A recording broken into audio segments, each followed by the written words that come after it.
Yan, nag-over voltage pa rin ating battery dito sa itong setting natin.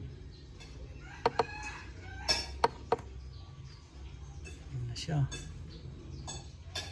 Problem, over voltage yan. Nalagyan ko ng load na pure 12 volts lang muna, naka-off yung inverter.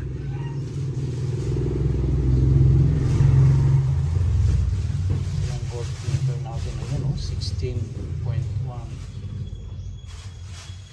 Tapos active balancing na yung chip natin na 50 ampere BMS.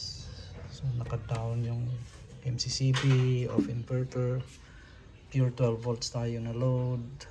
So ayan lahat. Problem is, nag-over voltage pa rin.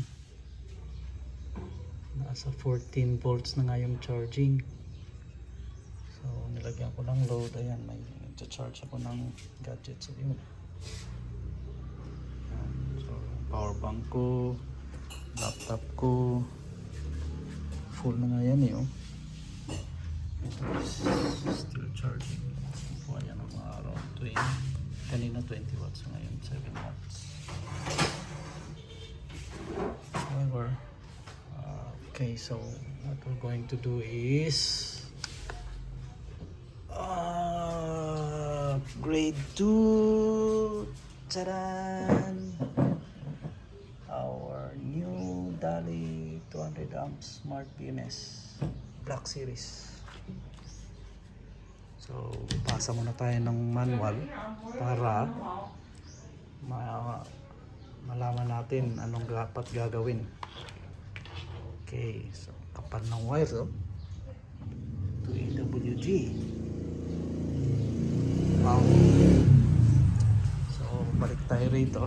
Hopefully that will help us fix this. So, BMS na bahala kasi may setting yung DALI BMS for, over voltage, and mako-configure natin yung settings ng charging and discharging ng batteries. So yeah, that's the update so far, and